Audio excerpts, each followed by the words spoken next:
by driving out, but they tried to make their country Catholic, and the persons who would not convert were executed or driven out, one or the other, to where the nation became 100% Catholic. And again, this was one of the things that's believed led to Spain becoming a second-rate country. Now, with the Reformation. The story of the Reformation, I'll begin it with Erasmus. If you actually take a course in Reformation, they'll probably start much earlier than that with men like Jan Hus and the Lollards, which I won't mention. But Erasmus said that there are a lot about this church that needs to be reformed, and he called for reform. It has been said that Erasmus laid the egg that Luther hatched. Now, Erasmus lived to be an old man, and when he was old, he said, "You know, you're the man who laid the egg that Luther hatched." And Erasmus said, "I don't really like the bird that flew out of the egg." Erasmus was for many generations condemned by both Catholic and Protestant. The Catholics didn't like him because he pointed out the wrongness of their ways. Everybody has wrong ways, but Erasmus pointed it out. And the Protestants didn't like him because he remained a Catholic. But today, both sides like him. They say, well, he wasn't supposed to believe the Catholic Church. He tried to reform the Catholic Church from within, which is what Luther tried to do later. Anyway, Erasmus, he was a writer, but he was the most spiritual, influential man of his day. You can compare these men to Billy Graham in modern times, or to Billy Sunday, or Charles Finney, or some of the others. There's some preacher. Now, of course, Erasmus was not a preacher. He was a writer, but he was one of the more influential writers of his day, and he preached reform. He did not want to break up the church. He didn't want to break away from the church. He wanted to reform it. It didn't reform. All right. Now, Reformation. Beginning way back a few hundred years before this time, a pope named Innocent III started selling indulgencies.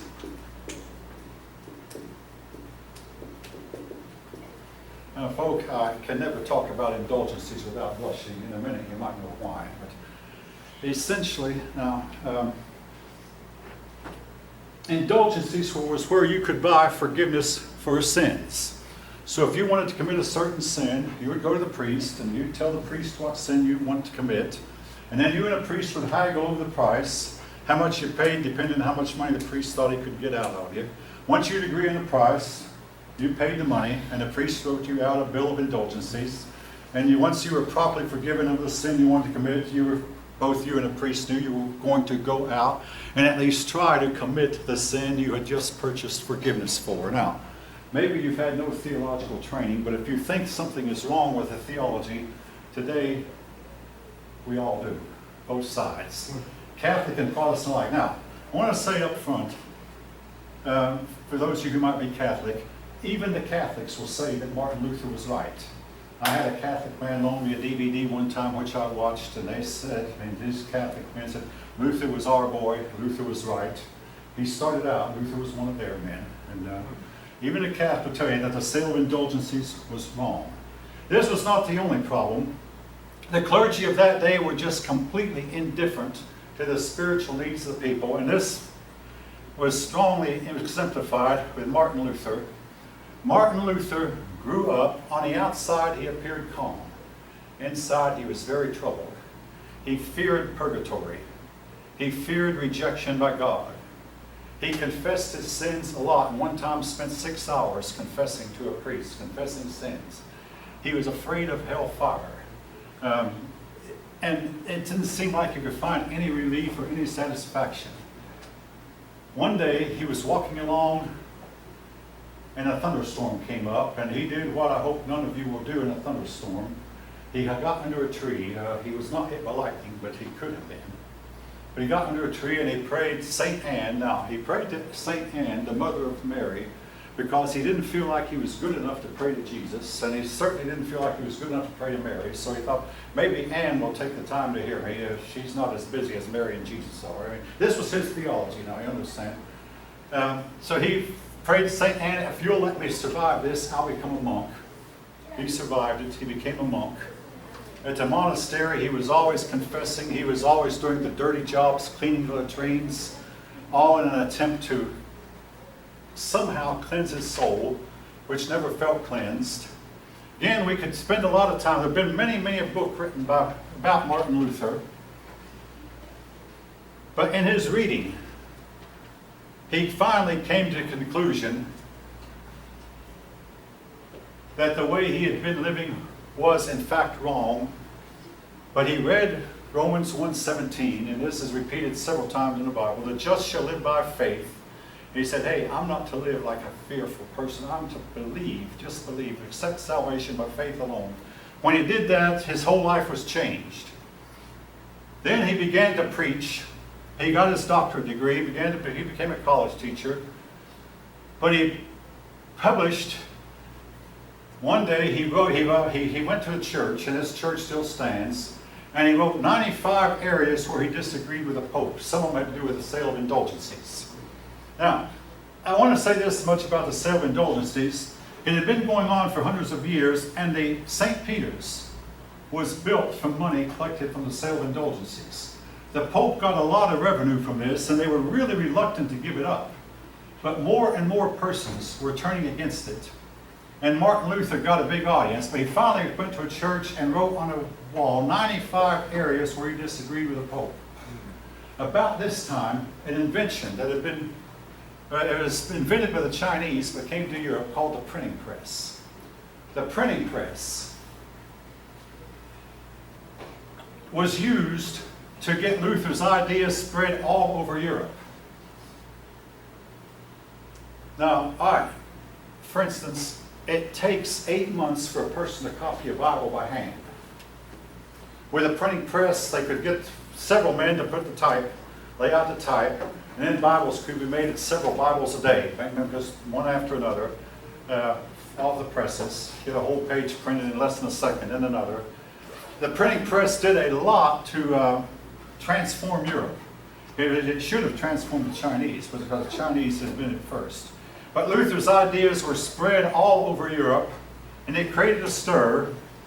And the Pope did not respond quickly enough, or did not respond the right way. All right. Eventually, Luther saw that he could not remain in the church, or the church saw that they could not keep him in. So the church expelled Luther, excommunicated Luther. Luther then went on and formed his own movement. The people of his in Germany named his church the Lutheran Church. Luther's ideas spread all over much of Germany, and half of Germany became Lutheran, the other half remained Catholic. Keep in mind, Germany was divided.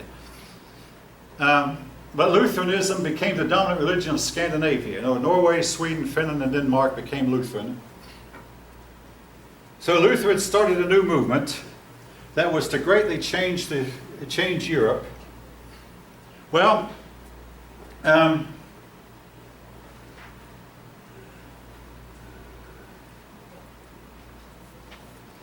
the meantime, though, other people were thinking the same thing. And down in Switzerland, a man named Zwingli, I remember I used to like to browse my dad's encyclopedias, and the very last person listed, Z.W., you can see why. Zwingli. Zwingli started a movement. Some people wanted to get Luther and Zwingli together, so Luther and Zwingli finally met, but they could not agree on doctrine. And that is why the Protestant movement became split. Protestantism split, and it has remained split to this day. Anyway, Zwingli was killed in battle. So in his place stepped in John Calvin. Calvin's teaching spread into France and Scotland. In France, they became the Huguenots, and in Scotland, the Presbyterians.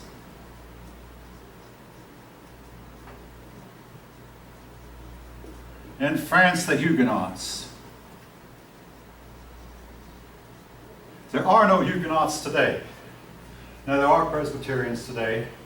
Calvin's the main thing he's remembered for is his doctrine of predestination. He believed that God was absolute sovereign, and therefore we were mere machines and we had no control of ourselves. We could not take responsibility. Again, each of you can decide for yourself what you believe about this. One thing, though, that the doctrine of predestination did, it gave its people courage on the battlefield.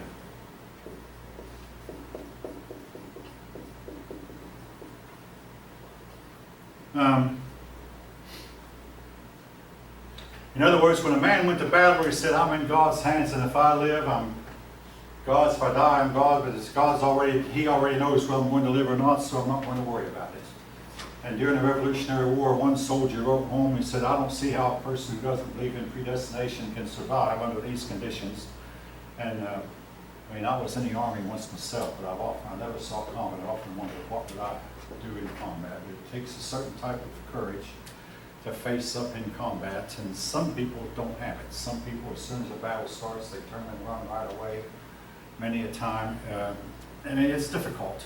But the doctrine of predestination gave the people a sort of fatalism, that what will be, and we can do nothing about it, so let's not even try. Stonewall Jackson believed that way, and he didn't mind getting in front of his own men, and one night he got in front of his own men, and his own men shot him dead. This is the standard history, that he was a predestinationist. Anyway,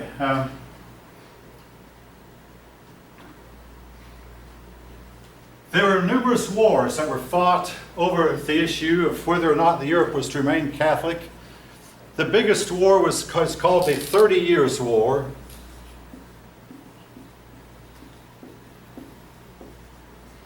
The 30 Years' War started out as a religious war. It was mostly fought in Germany.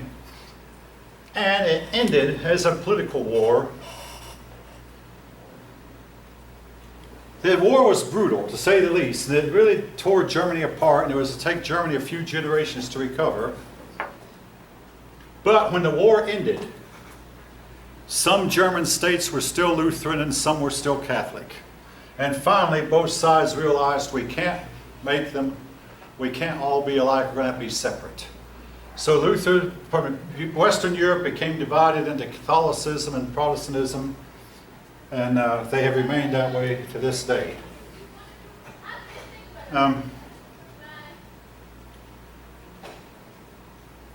Now, some of the differences between Protestant and Catholic, and again, this, folks, most of you may not have any religious conviction, but this still influences us all to this day. Martin Luther believed the clergy should be allowed to marry. To this day, Roman Catholics don't. They believe the priest should not marry. And anyway, again, the Protestants allowed their clergy to marry. The Protestants said there are only two sacraments. They were the sacrament of baptism and the sacrament of the Lord's Supper. That marriage, matrimony, was not a sacrament. The Catholics still hold on to 7 sacraments. Catholics believe that the priest has the power to forgive sins. Protestants don't. And a few other beliefs like this, but they both read the same Bible. They have the same books and the same Bible. And if you read a Catholic's translation, a Protestant translation, in most cases you cannot tell much difference. They're both essentially saying the same thing.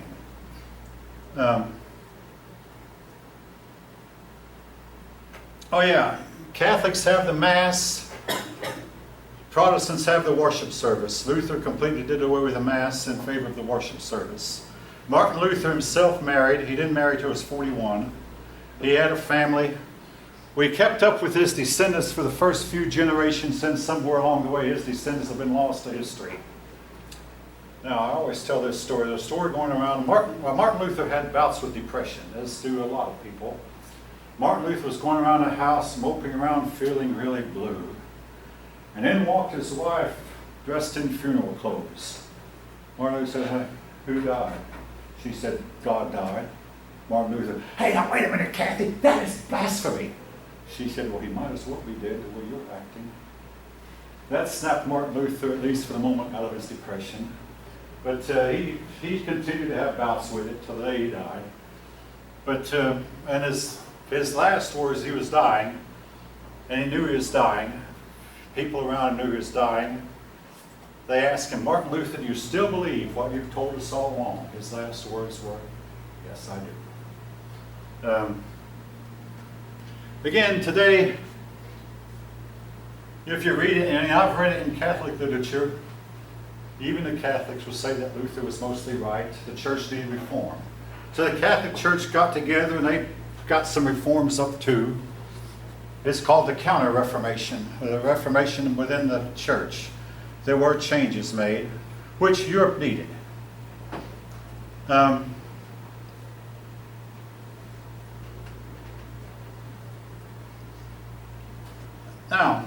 unfortunately, Luther had a few problems in dealing with the Jews.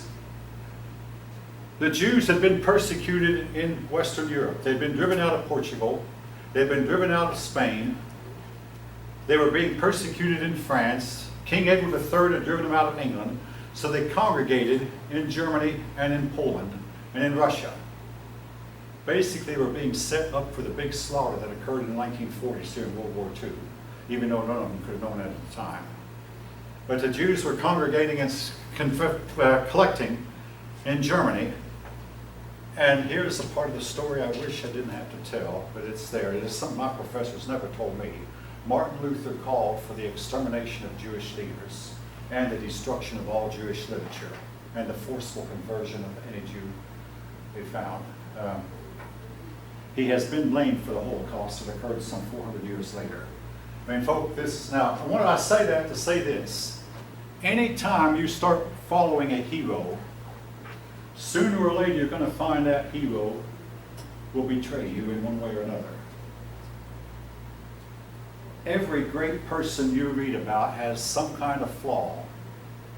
We are all flawed. Has some kind of flaw that you wish he didn't have. Martin Luther was no exception. Now, during his day, the peasants revolted. And he told the nobles, he surprised the peasants, because he grew up a peasant himself. Well, he grew up in poverty, even though his father worked hard to get out of poverty. He grew up in poverty himself. But the peasants believed he'd be on their side. But he told the nobility to smite, stab, slay, kill whoever you can. In other words, don't let the peasants take over. Maybe he was dimly aware, even though I don't know how it could have been, that if the peasants ever win, communism would be the result, which is what happened to Russia in 1917.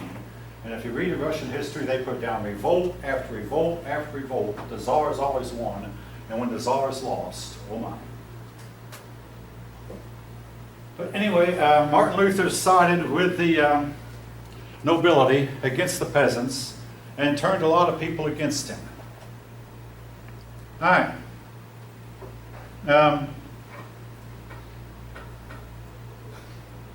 Now, into this scenario steps a man named Charles V.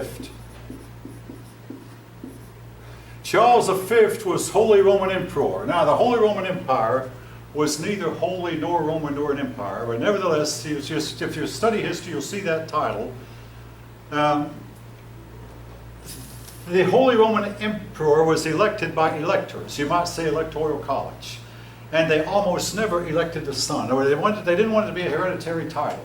But in the case of Charles V, he had inherited one crown from his one ancestor, another crown from another ancestor, and another crown from another ancestor. He inherited several crowns, and he got half of Europe under his... But he was so busy, he couldn't do any of it right.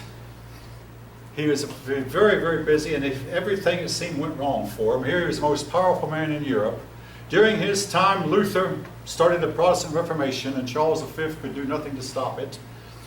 During his time, the Turks rebelled, and Charles V lost. The King of France was against him. The Pope turned against him. Finally, Charles V, he took off one crown and handed it to a nephew, took off another crown and handed it to a son, took off another crown and handed it to another relative. He said, nobody should have as many crowns as I do. And he retired to a monastery where it is said he tried to take mechanical clocks and make all mechanical clocks keep the same time. But if any of you know anything about a pendulum clock, All right, what's supposed to have a pendulum clock? If it's too fast, you pull the pendulum out. And that'll slow it down, except for one thing. Sometimes you pull the pendulum out and the thing will go faster still.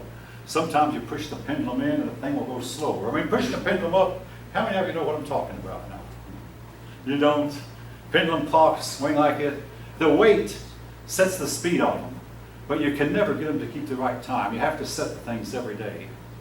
I played with one when I was a kid. My parents had 2 cuckoo clocks, and they were pendulum. They didn't run on electricity, and you never can get them to keep the right time. Never. Charles V tried to get several clocks to keep the right time, and it's like he was reliving his life as king, or as emperor, or that he tried to manage several countries at once and couldn't. All right, anyway. I say eventually the Catholic Church realized they had to recognize Protestantism, and the Protestant churches saw that they could not convert everyone. That is why in England you still have Catholics, even though England became a Protestant country. In Scandinavia you still have Catholic churches, even though the Scandinavian countries long ago became Lutheran. Protestant nations were quicker to recognize religious freedom than Catholic countries were. A lot of Catholic countries continue to persecute Protestants. Rumor has it even into the 20th century. All right.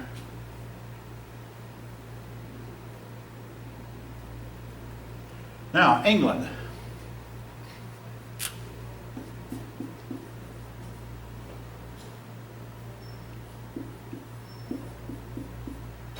Henry VIII.